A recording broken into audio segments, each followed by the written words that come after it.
বাবা দাঁড়াও, তুমি এই বস্তির বাড়িতে আমাকে কেন ডাকছো? তুমি জানো না আমার একটা মান সম্মান আছে?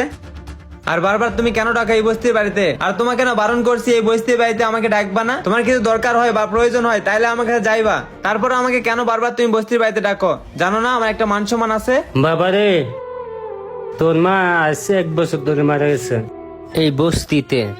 তোর মার একটা এই বস্তির স্মৃতি, এই কারণে এই বস্তি ছেড়ে আমি যাই। বাবারে, তুই তো আমার অনেকদিন ধরে নিতে চাইতেছ তোর বড় বড় বিল্ডিং এ, কিন্তু আমি যাই না কেন লাগে জানত? তোর মার স্মৃতিটা এখনো আমার চোখের সামনে বাসে। আরে বাবা, তুমি কি বুঝবি আমার মনের কথা? তোকে আমার দেখতে মন চাইছে, এই কারণে তোকে আসতে বলছি। আচ্ছা আচ্ছা ঠিক আছে, তোমার পোলারা এবার দেখছো তো? আর কিছু দেখো বাবা, তোমাকে আমি কতবার বলছি এসব বিয়ে টিয়ের ব্যাপারে আমার সাথে কথা বলবা না। আর তাছাড়া তুমি জানো না আমি বিজনেস নিয়ে অনেক ব্যস্ত আছি, আর বিয়েটাও আমার, আর সিদ্ধান্তটাও আমার। আর এখন আমি বিয়ে করব কি করব না সেটা নিয়ে তোমাকে ভাবা লাগবে না। আর দেখো, আমার যখন বিয়ে হবে আমি ঠিকই বিয়ে করব, আর নেক্সট টাইম আমাকে বিয়ে নিয়ে বলবা না। থাকো। আরেকটা কথা বলে গেলাম, যদি কোনো কিছু প্রয়োজন পড়ে তাহলে আমাকে কল দিবা, আর না হয় ওখানে যাবা, তারপরে এই বস্তির বাড়িতে আমাকে ডাকবা না।